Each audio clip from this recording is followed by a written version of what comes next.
The title race has been blown wide open by bottom of the table Wolves. Wow, I'm so giddy. Are Arsenal going to bottle it? That is what we're talking about today. Welcome to another episode of Studs Up. Thanks for watching, you tens of thousands. Thanks for listening as well. I'm going to get straight into it because my intros today.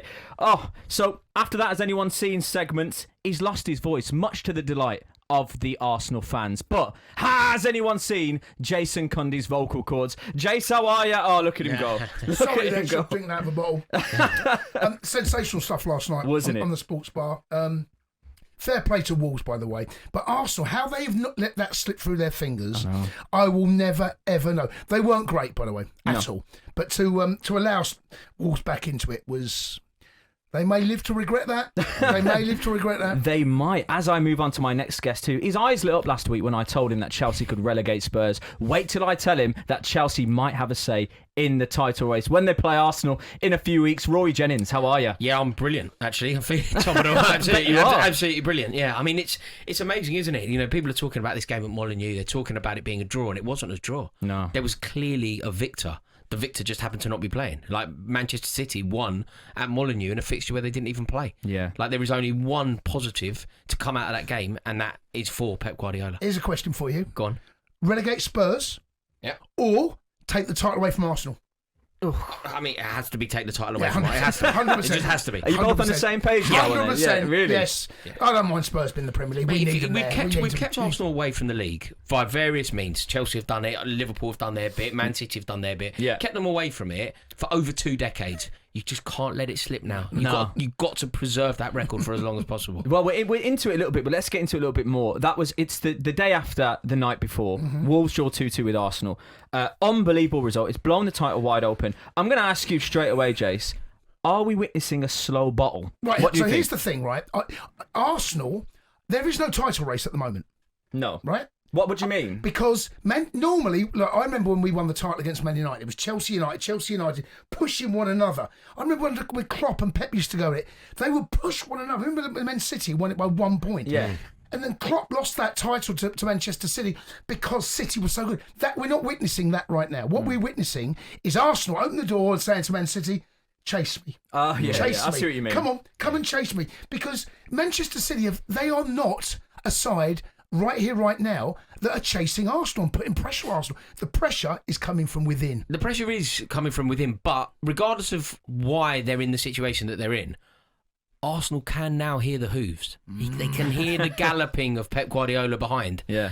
And I mean, the way that they deal with that, the way that they deal with the pressure. Like, I don't know if this is a conspiracy, but I saw where Arsenal drop points. Basically, if Arsenal are on the telly, where they've won the two, they've won 2 and 7. It's been the 3 o'clock kickoffs on a Saturday where they're not on the telly. I don't know if it comes from added pressure, but City are now, whether it's because Arsenal have allowed the situation to occur, the bottom line is City are now putting pressure on them. There is pressure on them. There is expectation on them. There is pressure from their own fans on them. It is coming from within. Because Pep hasn't put this pressure on Arsenal. They're putting on themselves. They've not done that. No. This is not City closing the gap to 2 points and Arsenal then bottling. It's the other way around. Apart from one game. Oh yes, of course. Apart from one game. Liverpool.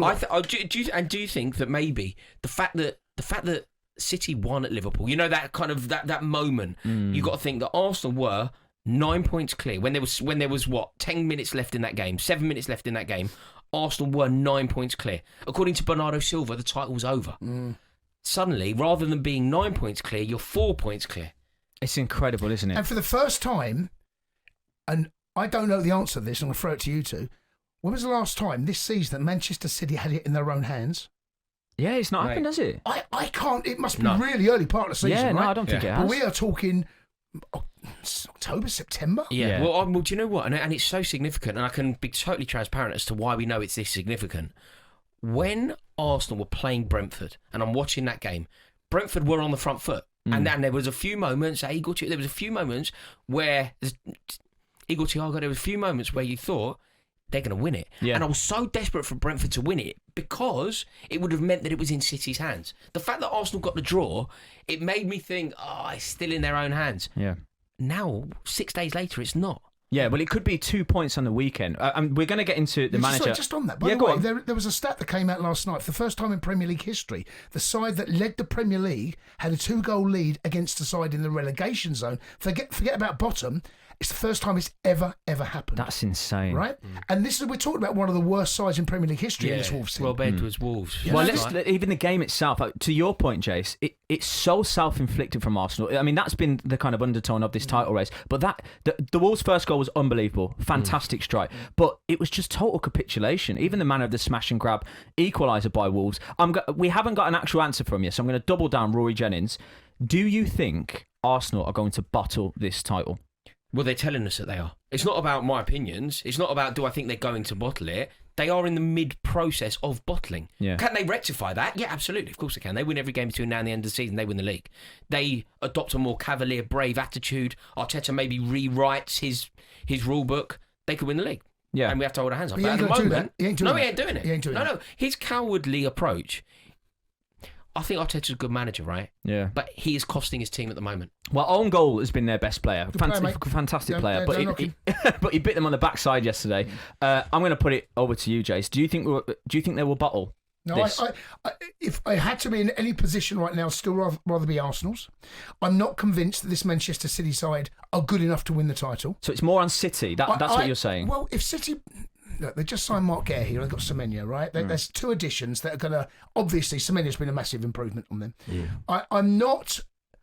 Look, I saw City do something identical away at Spurs a couple of weeks ago.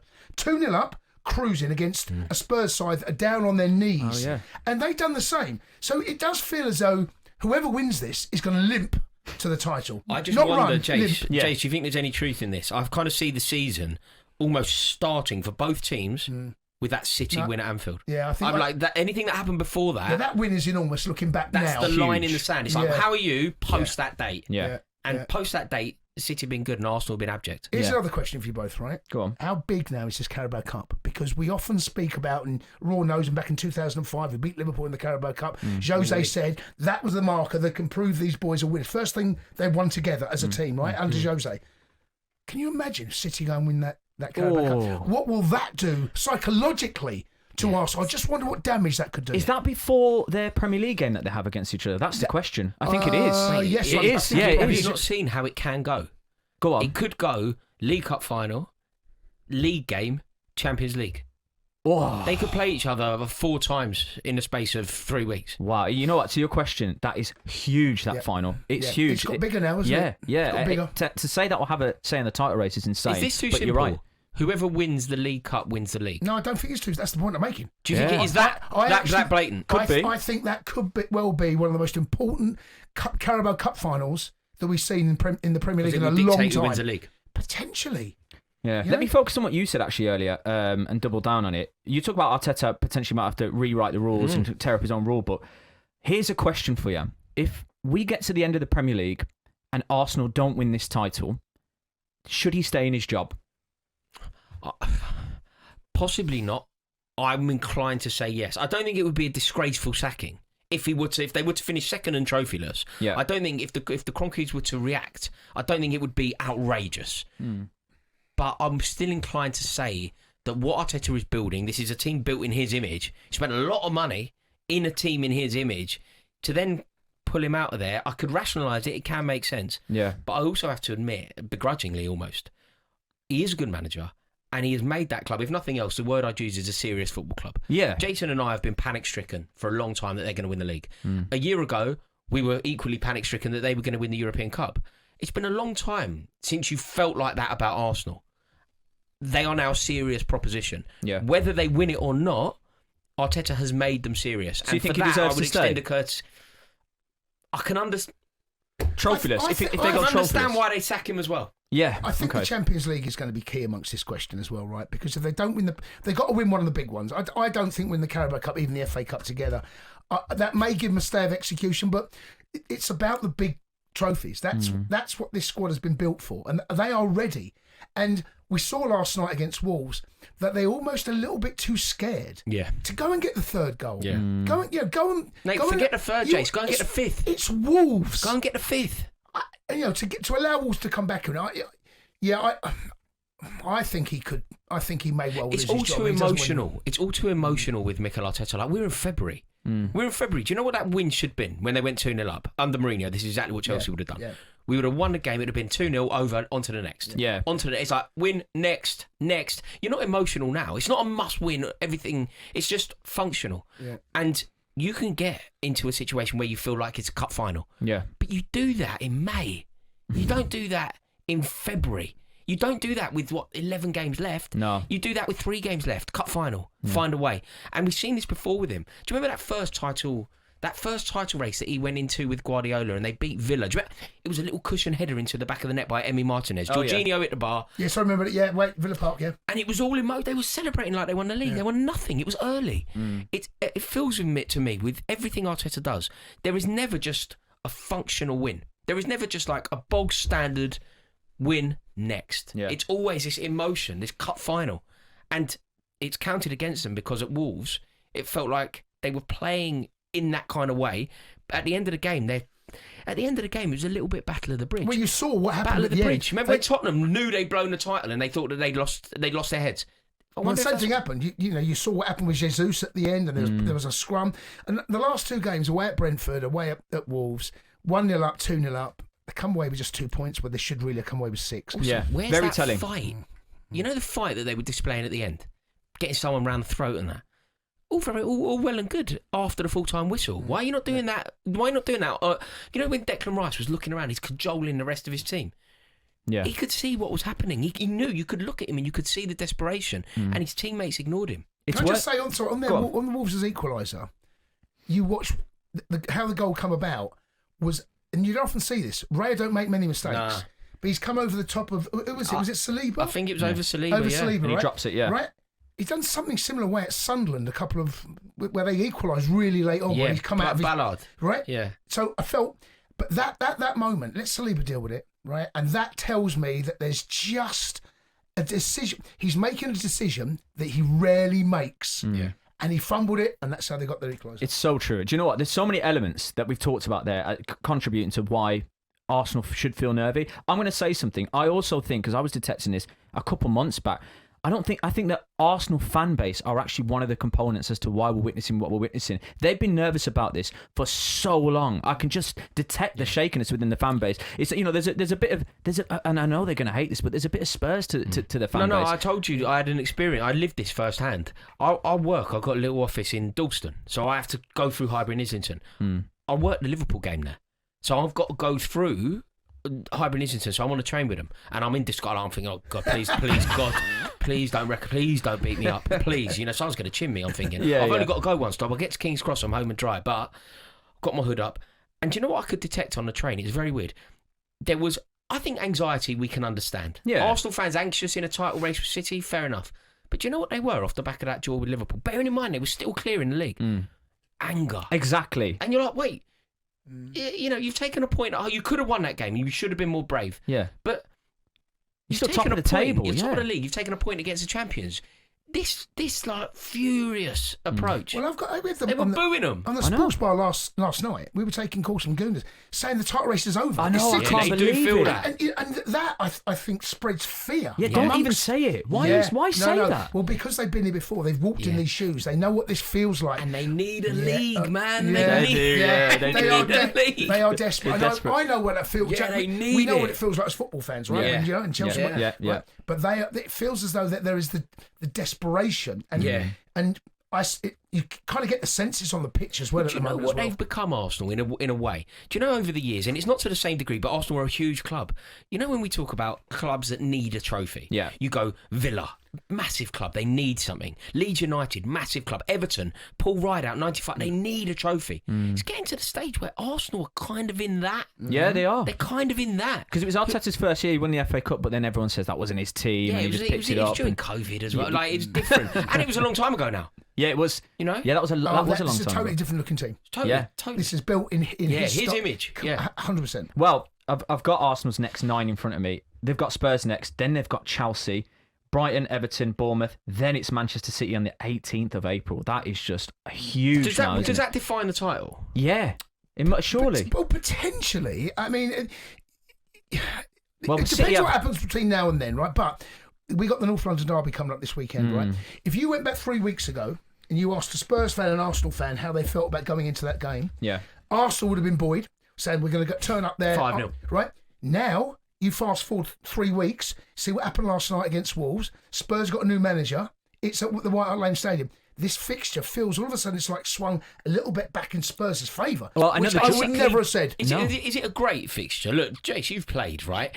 Is this fixture for Arsenal? They're in a troublesome way. So the way that you get the fans back on side, the way that you kind of say normal service is resumed, is to batter Tottenham. Yeah. Or Well, crisis. Well, is it a good thing or a bad thing that this fixture's now? It depends what happens after the whistle.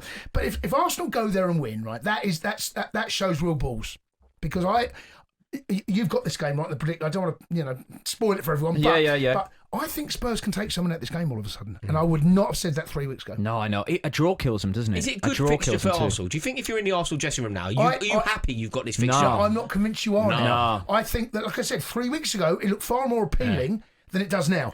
New manager bounce. There's that. We don't know it's just unquantifiable, isn't it? Who are Tottenham? We don't know. Exactly. Yeah, and that is terrifying for Arsenal. How do you set up against a team you don't know how they're going to set up? Tottenham's entire season will basically come down to this game. Because they win it, not only do they stop Arsenal, but they survive. Like, if you beat Arsenal at home at this stage of the season, they're not getting relegated. It's right? a cup final. Yeah, it's twofold. Probably, they Premier League survive. I don't think they'll go down, but looking over their shoulder. Yeah. And you put a real dent in their title challenge. I think you end them. Wow. I've never seen you two this excited ever. Look at them bouncing up their chemistry. It's a great fixture, isn't it? You know, this Tottenham Arsenal fixture, you could easily argue that of the teams that play, the big six teams that all play each other, this fixture is probably the one in recent years that gives you the most historic moments. Think about it. Just immediately, you start thinking about Harry Kane scoring from the halfway line. You're thinking about David Bentley rocketing it in. You're thinking about Fabregas running from the halfway line straight after kickoff. You think about so many. Do you remember Eric Lamela scored a Rabona? It's amazing. What a finish! Shot. Yeah, on the ground. Yeah, amazing. You can immediately think of those. This one now has got to be the biggest North London derby. Do you remember they had a playoff for the Champions League? Conte. Yeah. Biggest one since then. I would say this is the biggest North London derby in a good while. Yeah, well, actually, you're right. One of them potentially going down, one of them potentially winning the league. This is the one, isn't it? Yeah, can't wait for it. Right, Rory, you hear me mention at the top of every show, this is brought to you by talkSPORT Bet. Have you had a chance to check them out yet? Yeah, I have, mate. Yeah. And more importantly, I've checked out the welcome offer. It is actually ridiculous. It really is. It really is. And I'll tell you guys exactly what that is. It is bet £10 and get £40 in free bets, not up to £40 in free bets, and you've just got to go to www.talksportbet.com/studsup, and we'll put the link in the description as well. Mate, it's one of those. If you are betting anything this weekend, whatever you are thinking of doing, you basically have to do it this way. You bet a tenner, you get £40 free bets. That's unreal. Well worth snapping up, and I'll tell you the URL again. It's talksportbet.com/studsup. 18 plus, obviously, and gamble responsibly. Now let's get back to the chaos. And we could talk Arsenal all day. I'm getting that feeling from you both. I have to move us on to another hot topic, which is Ange Postecoglou. Okay, he's obviously been doing the rounds, doing a few interviews. He's been on Stick to Football, and he's been really candid and open and honest about his experiences, about whether he should have taken the Forest job, about Spurs not being a big club, right? And it led to a wider question in my mind. I'll throw over to you first, Jace. Is that a good thing that someone who's still in the game, as big as Ange Postecoglou, is being so honest about his previous employers? Do you care about that? No, I don't have a problem with that. We often say that we don't hear from managers; they can disappear off the face of the earth. I don't have a problem coming out and speaking. It's his opinion. He got a nice payoff from Spurs. He won them a trophy, the first trophy in a generation almost. Yeah, I don't have a problem with him. What about you? Surprised you said that? No, I don't have a problem. He's his own man. He's allowed to come out and speak. Why would that be a problem? Because I feel it's very disrespectful to your former employers. Who cares? I honestly would have assumed you would. No, I honestly would. I would have thought that you wouldn't have liked this. He's not employed by them anymore. He can come out and speak about managers. Once you're a manager of that football club, the only thing matters is your responsibility to that club. Once you have been let go, and he might feel wronged, he may well be sitting there thinking, he said they're not a big club, right? We know Spurs are a big club, but he's talking about the mentality. But talking about, yes, they've got all the shiny new seats. Yes, they've got a huge stadium. Yes, they make huge money. But a big club in terms of mentality, I think he felt probably a bit let down by the fact he wasn't back. And he can come out and say what he wants. I don't have a problem with it whatsoever. Yeah, I completely disagree. You disagree with that? Yeah, completely. I think it was... Firstly, I think it's very unedifying when managers talk about football clubs that they've once managed. It's just very unedifying. It's unnecessary, it's quite aggressive, and frankly, it's rude. Then you think about what he said. Who cares? I You're think, not offended. You don't tell me you're offended. I don't think I'm offended. I would just say that I don't think it's very professional. I think part of your responsibility when you're a football manager is you are. They sacked him. But He won him a trophy. There's diplomacy. You're the public face of the football club, and there is an element of diplomacy. Now, when you mentioned the payoff, about £7 million. Yeah. Now, what is implied in that £7 million, in my opinion, and I could be wrong here, but what's implied in my opinion is, come on, just everything. We're going to give you £7 million, right? Which is a huge amount of money. Yeah. Now, just do us a favour, do the right thing. Well, don't speak. They're buying his Gwen silence. Stefani. Are they buying his silence? Is that what you're saying? Yeah, I think that. You think it's implied? I think it's implied. I think they are buying his silence. Yeah. No, I think. Do you know what? Just out of pure professionalism. Like I feel very fortunate to work at talkSPORT, and I've been here now 6 years, and it's an amazing experience for me. I have huge imposter syndrome, and I think I'm going to be given a tin tack every day. I've loved it so much that if that day ever comes, I won't then go on podcasts start slating Jason Cundy. No, as well I could. Yeah, exactly. There's a lot of ammo there, isn't there? Right? But I wouldn't do that. I just feel like there is an element of professionalism that is massively lacking. Yeah. But what about if you felt wronged? What about if you felt that the reason that you left and you felt as though... Fine. Do you know what? I have a great answer to that, Mr. Cundy. I just feel as though that Ange probably needs to speak out so he can say, here's my version of events. Yeah. Here's how I see my role at Spurs at the time. Jace, you said, so what if he feels wronged? That is what the money is for. No, it's to not.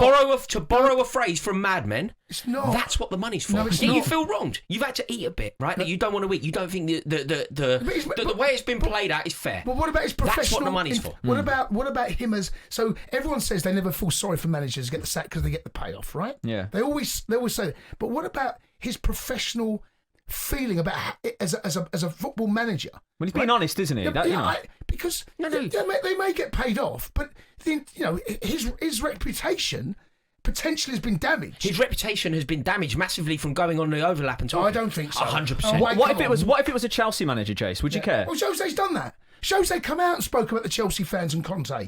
He's done that. I mean, Jose Mourinho has spoken. I was disappointed in Jose. Right, yeah, I was. I didn't like the way that he spoke about Chelsea fans. Well, there you go then. But, no, but I feel like this is different. Like Mourinho gave a quip in an interview. This is a sit down, have a croissant, let me rip the club apart. And crucially, with Ange Postecoglou, they finished 17th in the league. At no point did he ever say, yeah, I got that wrong. And at no point ever. Everyone was wrong. Everyone in the club got something wrong, apart from, lo and behold, Ange Postecoglou, one of the most abject and average managers that I've ever seen in the Premier League. But we know that.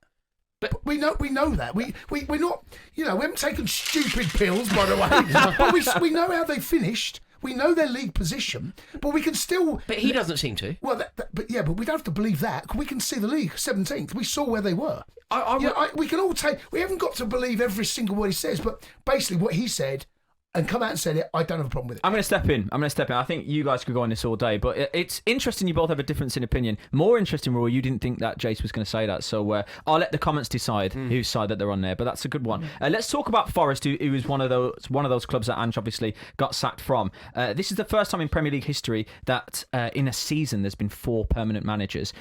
Is this the right appointment, and could there be a 5th on the way? Do you think that he will last to the end of the season? You never say never when Mr. Marinakis is concerned, do you? Never say never. Never say never. I mean, is it the right move? I know we kind of touched on this, but in a sentence, do you think it's the right move that they've got him in, and he could be the right man to keep him up? You don't know. I mean, I think I quite. You don't know, do you? I quite like Pereira. I thought he did a very good job at Wolves. We did. He kept first him up. time. Yeah, he kept him up. But is he more equipped to keep Forest in the league than Sean Dyche? You're not What's sure. What's going on with Edu at that club? I think they could still go down. It feels like I think now I'm having them to go down. Oh, really? I'm having Forest to go down. And you mentioned that it's a great point, because all of this where you've got Forest this time last year, Forest fans were living their best life. Yeah, I know. And they got themselves in European football the first time in X amount of decades or whatever it was. Marinakis has to have a big, long, hard look at himself, and he's making all these changes. Bringing in Edu was the downfall of Nuno. Bringing in Ange was an absolute disaster class. Yeah. Then he's gone from one mistake. He's going from one mistake to another. He's trying to rectify that. And Marinakis, even though he took them from the depths of the Championship up into European football in a very short space of time, he's the reason, in my opinion, they're going to go down. Yeah. Wow. Wow. And do you know what's quite interesting? If you ever talk to a Forest fan, I did the overlap the other day. There's a great girl who's part of the Garibaldi Girls who does the chat. Oh, yeah. But what was incredible was her desperation to insulate Marinakis from any criticism. Like, everything is Edu. Everything. Who employed Edu? Thank you. Like there is that kind of like mental gymnastics to make sure that Marinakis, because of what he's done, because of the money he spent, because he fulfilled the promise of taking Forest into Europe when they were nearly getting relegated again, because he's done all that, they just won't hear it. That's so interesting. They won't hear it. No. That's a really good insight. It's Edu's fault. It's Nuno Espirito Santo's fault. It's everyone's fault, but not Marinakis. Whereas when you're on the outside looking in, you're like, well, the governor's responsible here, isn't he? Clearly. Yeah. I didn't think that there was anyone else to look at, if I'm completely honest with you. Edu's getting it in the neck. That's news to me. Well, do you know what? It would not surprise me if Edu finally leaves his position as well. No, he'll be given the Leaves or given the boot. Yeah, that wouldn't surprise me as well. Yeah. Maybe not before the end of the season, but going into next season. Yeah, you know what? 100% that is plausible. Let's talk about. We talked a little bit about City and about this title race, but the bigger question, which I suppose I've not asked, is: do you think City can kick into gear? They've got a new partnership in Diaz and Guehi. Do you think that this City side, just based on the eye test and the smell test, that they can kick it up a notch now and put the pressure on? What do you think? Let's go, you, Jace. Not convinced. Seriously? No, I'm not convinced. Even with the new defensive partnership? I've not been convinced all season. I saw them away at Villa.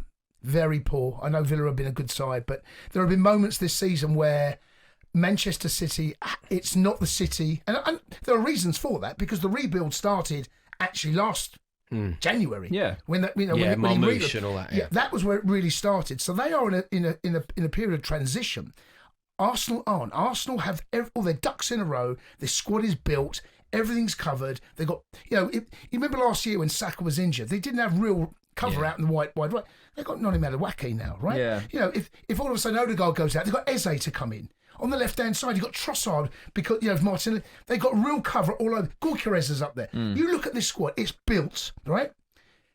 City's, for me, isn't quite there yet. And if they win this title, this will be the worst Man City side to win it. Yeah, that's a great point. And on some level, one of Pep Guardiola's biggest achievements. On some level, because he would have basically, arguably for the first time in the history of him in the Premier League, he would have won the league clearly with a team that isn't the best team in the league. Yeah, that's a fantastic point. He would have won the league when it isn't really his right to. And actually, they're not really second. You have to give Liverpool the courtesy, don't you? Yeah. They were champions. They had that, Liverpool were favourites. I thought Liverpool would win the league at the beginning of the season. It very quickly became apparent that they weren't going to win the league. Arsenal were the heir to the throne. So if City were to win it, it would be when they are the third best team in the league at best, in a transition year. And I think that Pep Guardiola would have done incredibly well as Arsenal blowing it. But this is, I think that Arsenal have given them a leg up. Whenever City have won the title, whenever they've been in a real title race, they've won it. When they've not won the title, they've been miles off it. Yeah, and it feels as though they should be now maybe double figures behind Arsenal. This title race has been allowed to happen by only one team, and that's Arsenal. Yeah. But I do, to answer, are they going to kick into gear? Right, I think it's an interesting one. I think that you have to almost have to start Man City off the back of what happened at Liverpool, the back of Anfield. So don't forget all of the frailties that we saw, all those draws in a row when they drew Sunderland. So season starts there. Season starts there, right? Okay. And everything that we've seen since then, which is one game against Fulham. Haaland scored again. Scored the winner at Anfield. It turned out to be the winner. Then he scores against Fulham. If they then follow that up with a win against Newcastle United, which isn't easy, but beatable. If they follow it up with a win against Newcastle United, I think it's fair to say that maybe they are finding a semblance of their former self. Yeah. And remember, they don't have to be. The only thing as well, Jace. Remember, they don't have to be what you'll think. In our heads, we always go, "Are they going to win 14 in a row?" No. They don't have to do that. No, but I'm still they have not to win convinced. 3 in a row. But I'm still not convinced that this Manchester City side are defensively solid enough. Look, I'm going to go back to Spurs away. 2-0 up at half-time. Cruising, by the way. Spurs were terrible that day. 1 goal. It was a little bit like what we saw against Wolves, where Arsenal found a way to drop points from a winning position. And I mean, neither of them at the moment are convincing. No. Arsenal aren't, neither are City. So whoever gets there is But going to limp over the who line. do you reckon is going to be more convincing, Well, or less The convincing? reason I'm still going to stick with Arsenal is because it feels as though that it feels as though it's their time, and this squad is in place. This Man City squad they still added 2 players in January, by the way, 2 starters. You know, Arsenal aren't buying players in they bought Eze, but they're buying. He's a squad player. The league is ebbing away from them.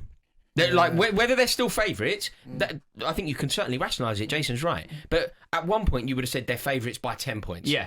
And now they're favourites by 2 points. There's another narrative that's They're gonna developing limp. now. Whoever wins it's going to limp over the line. Yeah, Unless it's a good City, and they're the only side that could. City could do it now. They win 7 in a row. Oh, of course they could. Of course, we And know if that they they're do that, capable they'll of it. find themselves 6 points clear. Yeah, exactly. Yeah, it's so true. We know Pep's got that in him as well. So let's move on to an individual here. Oh my God, you guys are going to love this question. If Bruno Fernandes... Oh my God, you love this bloke. Hey, listen, who said I put this in the running order? The talkSPORT bet studs up in association with Bruno Fernandes. The old stupid pills. Yeah. I haven't even asked the question You need yet. to eat your chewable vitamin, man. I haven't even asked the question yet. See, by the way, and I'm going to say this straight down the barrel. If ever you need, haters, if you want an example of haters, just get the camera on Jason Cundy and Rory Jennings right now. I've not even asked the question. All I have to say is Bruno Fernandes, okay? So, but here's the question, and I have a feeling like I'm going to know what the answer is. But if Bruno breaks the assist record, okay, in the Premier League this season, so he's got 12 assists in 23 games, he needs 9 in 15. If he does that, will he be in contention for player of the season in the Premier League? How can you answer that so bluntly if he breaks the assist record? Because he's not as good as Declan Rice, at least this season. But doesn't the breaking the assist... So that just answered it. Hold on. There's still so many games to play, right? If Arsenal bottle the league, Declan Rice is going to be one of those players. He's not having a better season. He's not having a better season than Rice. That's non-negotiable. Okay, fine. I think you could argue that Dominic Szoboszlai, for example, his contribution to Liverpool outweighs Bruno Fernandes. Like, it's all very well talking about Fernandes now. Fernandes has had how many months of the season under Amorim where he was woeful? Yeah, how many players under Amorim were woeful? No, and by the way, he was playing. Hold on. He was playing a deep line. Listen to you. You can't do this. He was playing deep line midfield. He was playing in a position he's not used to playing. Yes. Sorry, that is a reason. You are right. The word you are saying is right. Yeah. But I will not accept it from this messenger. No, hold on. A man that was telling me that Ruben Amorim was the second coming of Christ. No one said that. You did. No one said that. You did. I did not say that. I did not say that about Ruben You were telling Amorim. me at the time that Bruno Fernandes was playing in his rightful position. No, hold he on. can actually dictate the play. No. I was You not saying that. See, the thing is, Rory Jennings, I like to back the manager. Even before a ball is kicked, okay? We can't all say that. I like to back the manager, okay? And that's what I was doing in that instance. Can I just ask a question? But hold on. If Bruno breaks the assist record, and let's say, for example, there's so many games to play. Who's the record he's breaking from? It'll be Henry and Kevin De Bruyne. What happened that season when they both won the league? Well, that's why this is such a good question, though. Hold on, has a player or such a bad one? Well, has a player won Premier League Player of the Season when they've not won the Premier League? Yes, it's happened. So that's why this question exists. Okay, if he breaks the assist record and Arsenal bottle it, surely that's down to Declan Rice as a contribution to that. Okay, and Bruno breaks his assist record. Why wouldn't he be in contention? Is it because you guys don't like Bruno Fernandes? I'm no Arsenal fan either, by the way. No, I know that. So don't take it personally. No, I know. Also, just so you know, I hate Arsenal more than I hate Man United. If we need to kind of do our hierarchy, makes me feel better. I just don't think he's anywhere like I would argue anywhere near it. Well, I don't think that his contribution, just to talk about it, is his contribution to Manchester United bigger than Elliot Anderson's contribution to Nottingham Forest? Yeah. I don't think it is. Well, of course it is. Every season it is. If Manchester United finish a Champions League spot, let me tell you something. Bruno Fernandes is directly... Bruno Fernandes has turned it on in the past 8 weeks. No, he hasn't. Yes, he has. You've only started watching him for the past 8 weeks. I watch him every week. I was watching him get battered under Amorim every week. He wasn't, though. I was watching you lose to Everton at home, which against 10 men. Any results, any points gained under Amorim, more than likely, 9 times out of 10 were because of Bruno. What about the points lost? You always do this with Bruno Fernandes, but you always focus on the positive. Do you want to talk about the fact that he was captain of Manchester United and they lost 2 European finals under him? Oh my gosh. What is that? You lost to Villarreal with him as your captain. Because he was captain. You lost to Tottenham Hotspur with him as your captain. Well, you're responsible. Because he was captain, you're going to put that in Bruno Fernandes' head? Yeah. Can we also just say, by the way, that Declan Rice is played every single game that's possible for them to play, and that includes Champions League, Carabao Cup, they're in the final. Bruno Fernandes has been having his feet up on a Wednesday evening. Yeah, it's not his fault, is it? No, Well, it's his fault. It's not his fault. It's It's not partly his his fault. fault that you're not in the Champions League. He was captain of a team that got beat by It's not Tottenham in the dir- European final. It's not directly his fault, though, is it? And the question is, if he breaks the assist record, why is it so like uncomprehendable for you guys to I say don't care Bruno only could... about the stats. I don't look at stats and go, he got this I'm amount of with Rory. stats, therefore he's the best player. Shock. I'm so. I'm with Rory on this one. Shock! Jason Cundy pairs with Rory on a Bruno debate. We Oh my usually gosh! argue. I mean, We breaking usually news. argue. You just managed to unify us with your stupid pills. Look, Pass them over. do we think Bruno is a brilliant footballer? Yes. Oh, gosh. Do we think Declan Rice has been better this season? Yes. Okay, fine. So it's Jared Bowen keeps West Ham up. What's a bigger achievement from where they were? Well, if Bruno breaks his assist record, Bruno. Only the stats then. So say he has exactly the same season, but he doesn't get the assist record by one assist. Are you going to go, no, not him? It's all down to the stats. No. I understand your point. My point is, if he breaks his assist record, he has to be in contention. Whether Man United what happens if win he the doesn't Premier break League it? or What not, happens if he gets 19 assists? then he's had a fantastic season. But not in contention. No, I don't think so. Probably not. What about if he equals it? Because What about they've if he not won gets the 20? Premier League. If he So equals it's it, I so think he's in- binary with just numbers, just stats. Well, let's be real, okay? So the Chelsea defence record, for example, that means something. And we've seen how difficult that is now. because we won the league. Yeah, I know. But even in isolation, if you conceded the least amount of goals, that would still go down as one of the great sides in Not if we Premier didn't League. win the league, just for the record. Surely it would. That'd be one of the greatest Hang on, achievements, hang on, no? I can demonstrate to you that it isn't. Go on. Arsenal, when Manchester United won a treble, Arsenal conceded 17. No one knows that. Yeah, no, but then No one knows it. But Why that- don't they know it? But that record's not been. It's been beaten, has it not? No, only by Chelsea, the 50. There you go. That's what I But mean. only by Chelsea. But when it was 17, no one knew, no one cared because it didn't carry them to a title. I'd make an Chelsea ar- concede 2 less goals. Suddenly, everyone's talking about it decades later. I'd make an argument that if Chelsea didn't win the Premier League that season, but they set the defensive record, they'd still go down as one of the best But defence do in you Premier ever League talk history. about the Arsenal defensive record when Man United won a treble? No, because it's been beaten. It's been beaten. Maybe they did for But those 5 years. of course I was they too didn't. young. Of I course was they too didn't. young. I was too young. But maybe they did. So, well, that was an unbelievable defence, one of the best that we've seen. Pochettino's Southampton team, right? You remember like Yoshida and Jose Font and all that. Yeah. Up until a certain point in the season, they had an outrageous defensive record. No one cares. No. It didn't do anything. But if Bruno breaks his assist record, and I bloody hope What he about does if he now. has a better play but doesn't break the record? If he How has can a- it just come? What about if he's dictating games but he just happens to not get the record? Like you're so binary with the if he breaks the record, He's then right. No, I think Bruno's unbelievable. I think he's the best player in the Premier League. Only in contention But what if I'm he saying- breaks this nominal record, this Yes, arbitrary record. I would say he needs a tag alongside. He would need to have equaled or beaten the assist rate. That is my point here. But for me, Bruno's the best player in the league. You asked for Mavericks and world-class players. There's one. I think Declan Rice also is one as well. Cole Palmer nowhere near it. Anyway, let's move to Spurs quickly.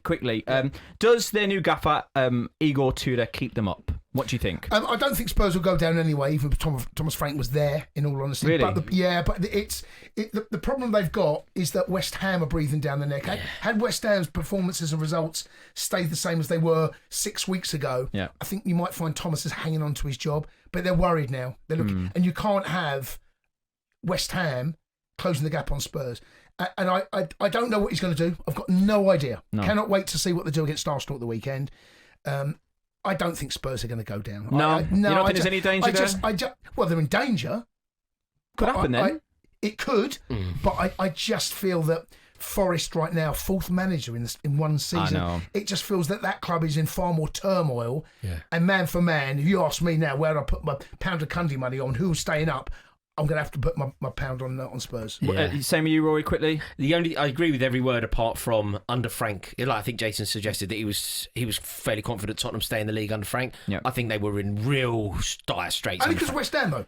At West Ham, Yeah. the fact that they're looking over their shoulder now, I just when they were playing under Frank, I just felt like they weren't going to get any more points for the whole season. Yeah. Like when you look at their fixtures now, I think they'll accrue some points. Yeah. Under Frank, I just couldn't see where a draw was coming from. Right, I've got But you. I feel like Tudor will keep them up. Okay. Starting with 3 points, hopefully against. Nice, I like what you did. Right, okay, everyone's favourite segment, reoccurring. This is only going to be the second time you do it, but gosh, they love it. It is time for the Studs Up comment of the week. Studs up, comment of the week. Little line of text haunting me. Hey!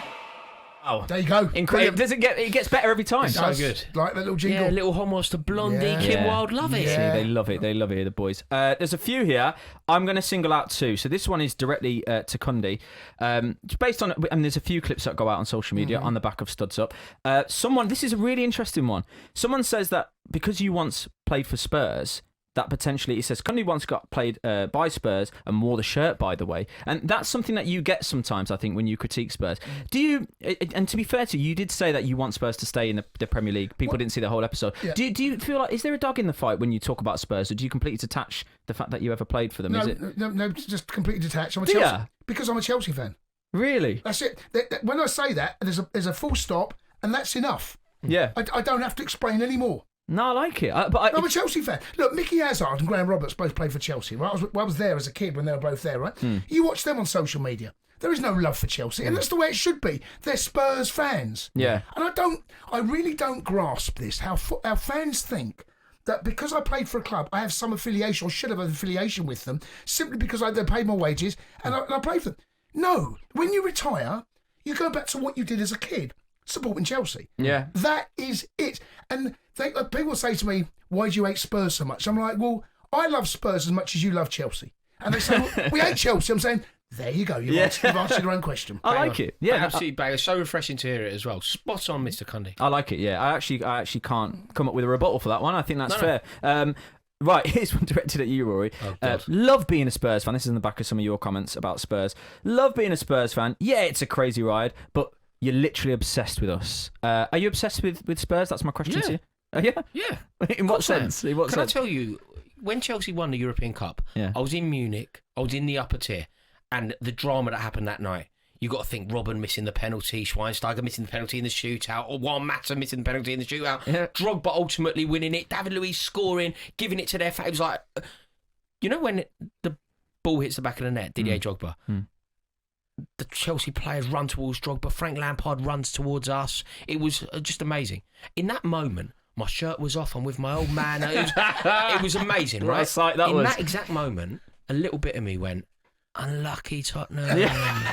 Unlucky. So you are obsessed with them? Yeah, absolutely. They're our biggest rival. Yeah, good. They're our biggest rival. As a QPR fan, a true QPR fan, will pride himself on hating Chelsea. Yeah. Checking Chelsea results as quickly as he checks and QPR Fulham, results. By the way. And Fulham. And Arsenal towards Tottenham, and Man City towards Man United, and Liverpool towards Man United, and whatever, right? Yeah, I'm obsessed. Good for you. Look, I like it. Well done, boys. You've handled those comments beautifully. But the comment of the week, it's on YouTube by James Davidson, and he says, I'm in disbelief they spent 10 minutes slating meme culture, meaning the haircut chap, Frank, and then went on to sign contracts to do the exact same thing. Well done, James Davidson. Can we get the jingle again? That's fair enough. That's comment of the week.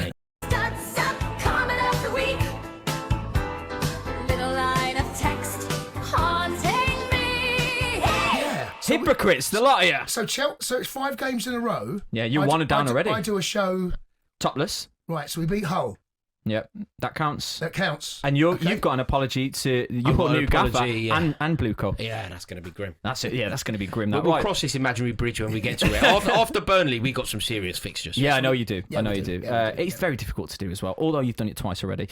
So, quickly then, we've got the studs up, Aka. I have to say, right, Rory Jennings, your prediction last week was spot on. Again, scoreline again. 3-0 again. Did we win? Incredible. We didn't. Who let us down? Oh, he's to my left. He's to your right. We don't have a grassing culture, do we? No, we don't. We don't have a grassing It was culture. Southampton Leicester, and it was a draw. No, it wasn't. It was 1-1. No, it wasn't. Southampton won. At full time at 90 minutes, wasn't it?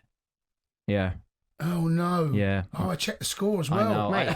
Mate. Was it during extra time, did it? Yeah, he did. He went to extra time. Oh, but I got the scoreline right. You get the scoreline, and I got Newcastle to beat Villa at Villa Park. By the way, yes. Thank you, lads. That was some going. I know. Liverpool 3, Brighton 0, wasn't it? Yeah, you got the score prediction, scoreline. and I got the Villa at home that they lost. I thought I picked up a Cundy. Well, let him down again. Time for some redemption. Right, okay. Forest versus Liverpool is what you've been given for this week's Studs Up Aka.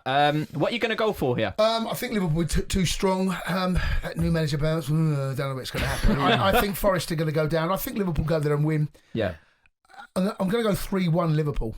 Okay, right. I'm going to go 3-1 Liverpool. Yeah, I just feel that I'm not convinced that Liverpool are anywhere near getting into where they want or need to be but I just think they'll have too much for Forest. That feels really fair to me. A good scoreline as well. I've been given Sunderland versus Fulham. I think this is quite tricky. I think both sides. It's a great advertisement for the Premier League. This game, it really is. You don't know what you're going to get from both sides, but there is one factor in this fixture that's really swaying me, and it's the home factor for Sunderland. They do really, really well at home. Fulham, they're just wavering a little bit, teetering a little bit. You don't know what you're going to get from them. Yeah, they're safe. They've done what they need to do. That could be it. Yeah, that They've really. done all right, Fulham. Actually. They've done okay. They've done all right. They've done okay, and Sunderland have too. They've both had fantastic seasons.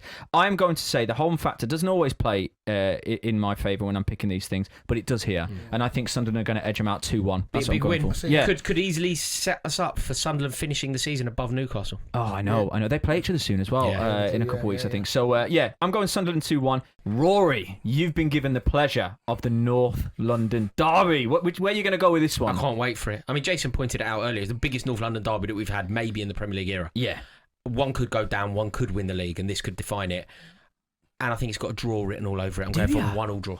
Oh, which I think is huge. That's a win for Tottenham. Oh my gosh, That's a win. Absolutely it is. They'll take that right now. It's a win for Tottenham, it's a loss for Arsenal. So you're going 1-1? Going 1-1. Wow. And can I just ask you? Go on.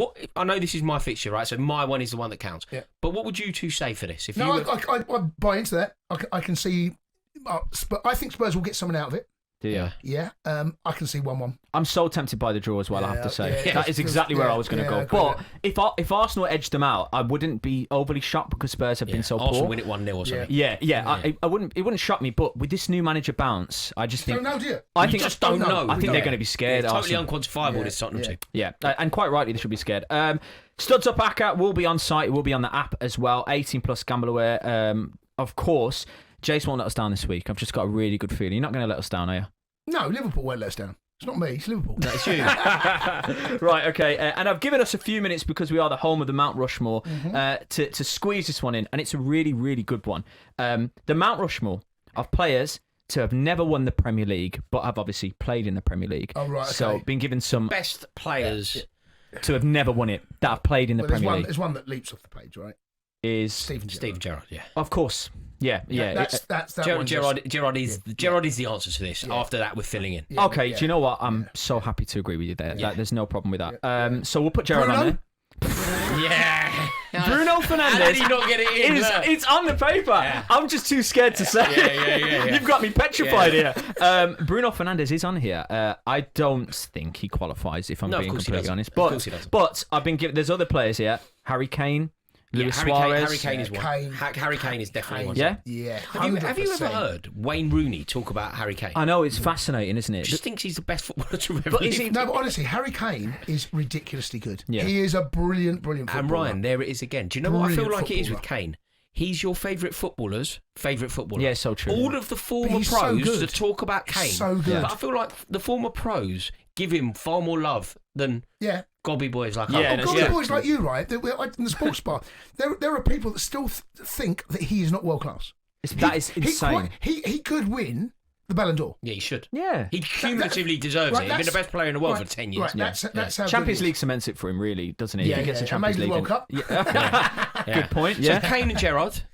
Kane and Gerrard are in. Some more I'll throw out. Suarez, Ginola, Gaza, Bale.